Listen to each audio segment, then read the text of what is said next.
since we are done with understanding of all the elements of test plan, now we are ready to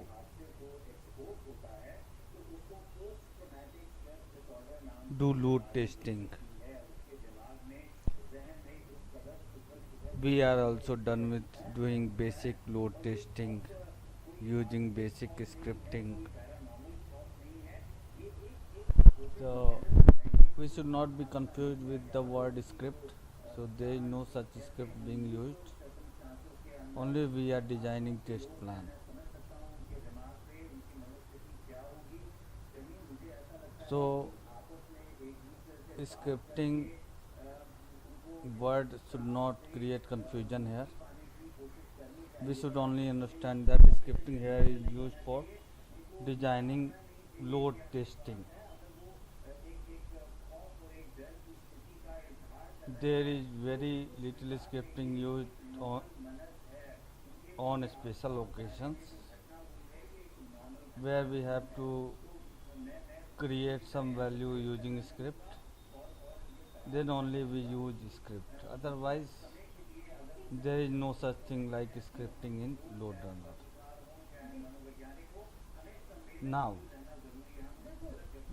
Now since we are aware of the basic elements of test plan, so now we are ready to do load testing on with complex scenario. We are also done with running basic load test on jMeter, but before that let us have some theoretical understanding of some concept before doing load testing on broader level.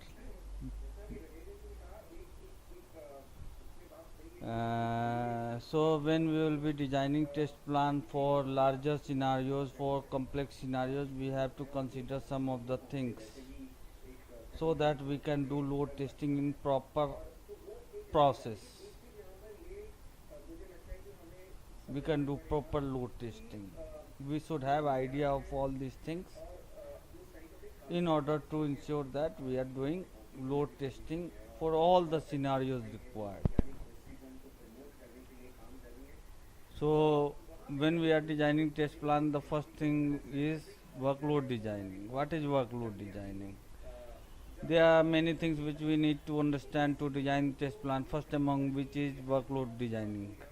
Basic test for doing workload designing is adding thread group in which we do multiple things like setting number of threads, setting RAM period, doing time scheduling, and apart from this adding various elements of test plan which we have already discussed, adding timers, adding think time, doing correlation and parameterization.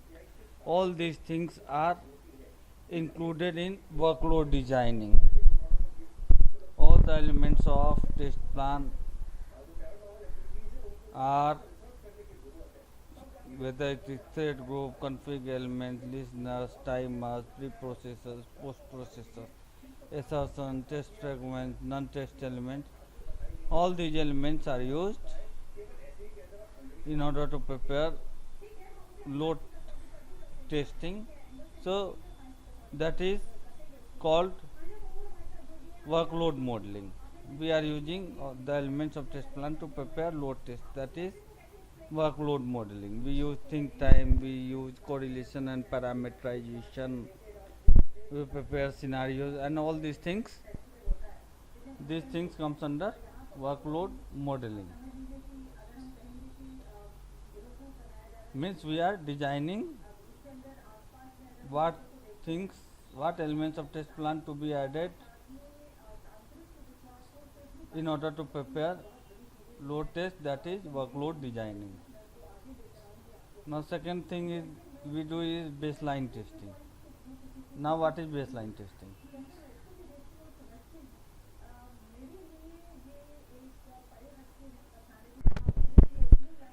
Baseline testing. Before doing load testing, we do baseline testing. The reason for doing baseline testing is that we need to set a benchmark for doing load testing, which can be used for comparison for future testing. We can create various scenarios and performance scenarios will be compared with baseline testing, and this type of load test is used for comparison with other load testing scenarios. So we have to understand that we do basic testing so that we can create complex scenarios and we can run all the scenarios for load testing. So for that we do load testing. We do parameterization and correlation with a small number of users for some fixed small amount of time. We run all the scenarios for some time. So we are just doing basic testing in order to ensure that the complex scenarios with heavy load and for larger amount of time is carried out successfully.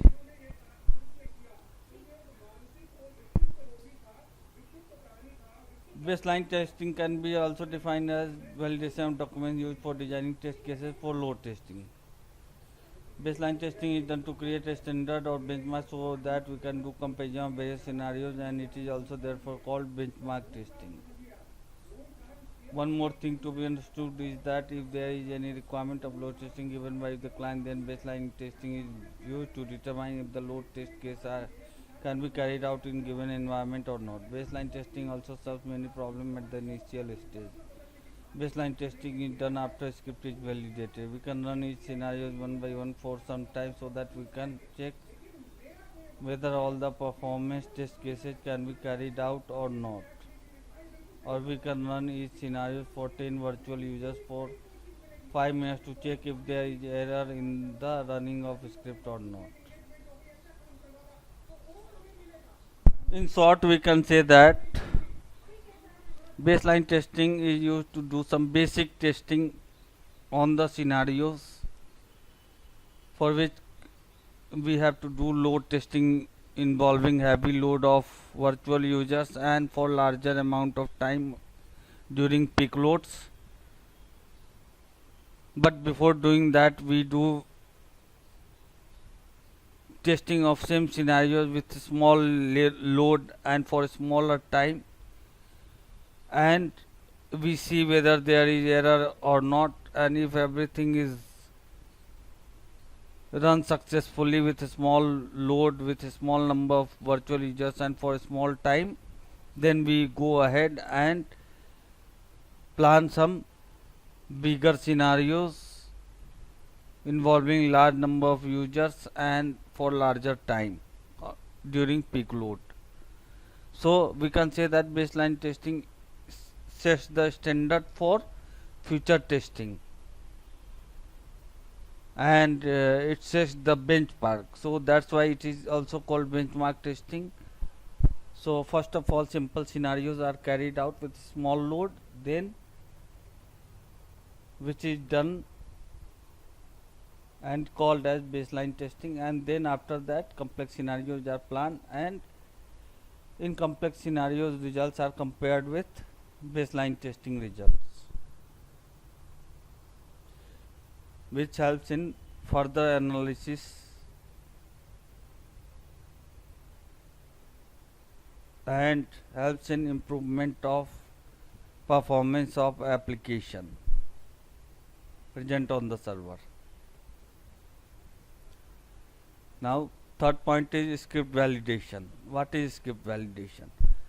Now when we are recording a script, it is not mandatory that when we are running the script for 10 users or 5 users, then the script is not guaranteed to run for all the 5 users. We have to make some changes. We can do parameterization, we can do correlation, and we can do some more changes so that we can run a script for all the scenario for all the users. So those changes which are done to validate the script for all the virtual users is called script validation. So when we are preparing a script for load testing, we have to, when we are preparing a script for load testing, we have to ensure that the script should be running for all virtual users. Many times we need to make some basic changes to make the script run for all the virtual users, and for every request sent to the server we have to do correlation and parameterization in order to do load testing. For that we have to do some basic tests to ensure that the script is able to run for multiple users at a time. Doing some basic change in the script which are required to validate the test script is called script validation.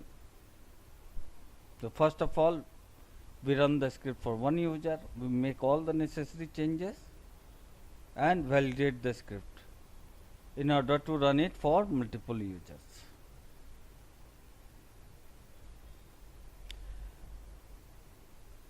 Now there is master slave configuration.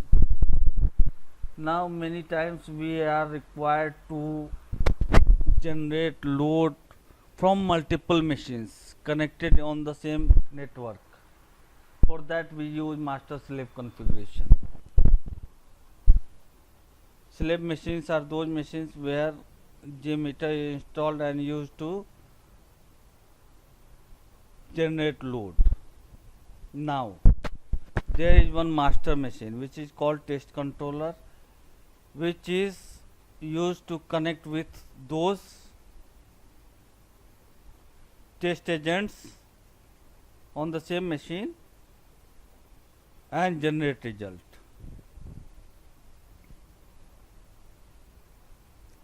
We have to do some changes in the property file available in the bin folder of jMeter.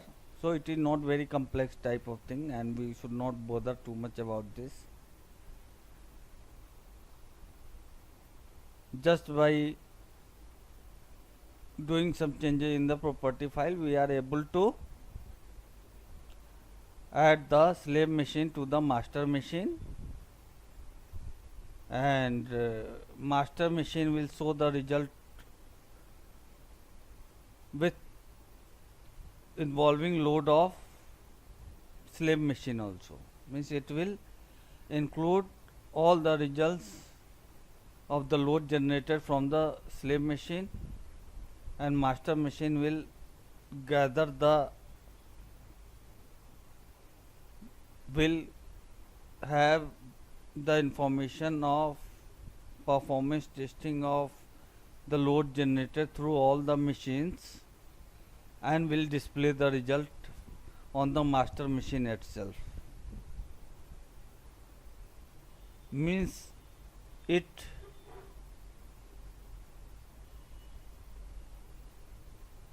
in other words, you can say that master machine acts as a load generator. Means if we are not able to see, if we do not know that this machine is connected with slave machines, then you will assume that the load of so many users are generated by master machine itself and performance results are being generated then and there only on the master machine. So this is master slave configuration. For generating large load, we use master slave configuration on the machines connected on the same network.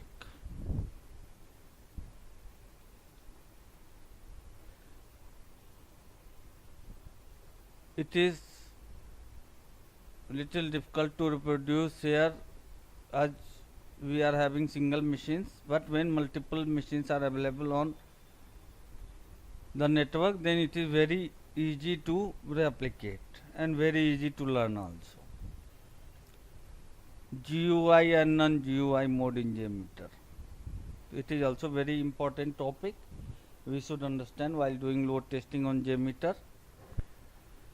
GUI mode provides a very good option for script validation in jMeter. We can easily create the script for load testing in GUI mode, but the main disadvantage with it is that when we are adding listeners to it, it uses too much resources like CPU and memory, which impacts the result and hence deviate from the accurate result. It is recommended to you run the test in a non-GUI mode using command prompt, where we use a simple command to get the result in a file mentioned in the command itself given in the command prompt.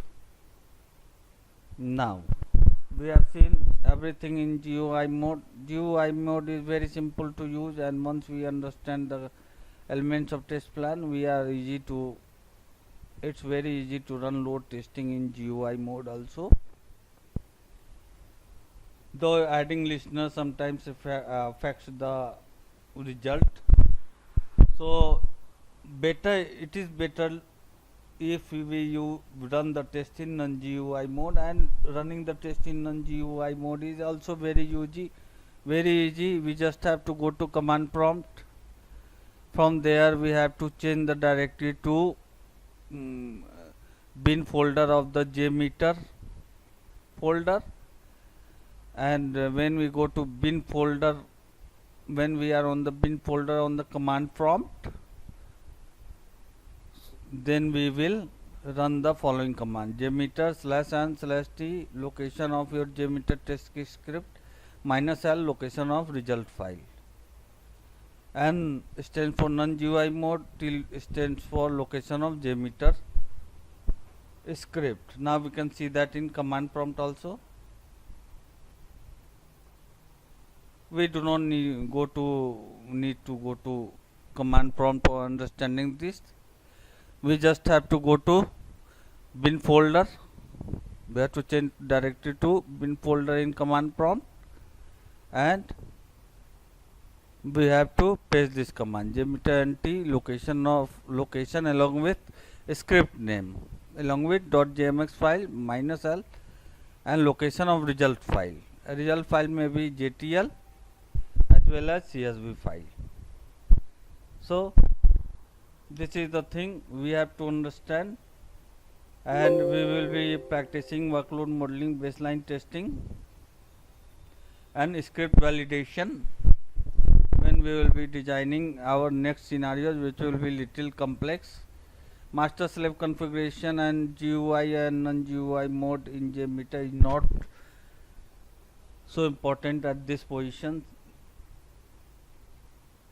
So we will be seeing all these three things in the next tutorial, when we will be doing performance testing scenarios in the next tutorial. Thank you.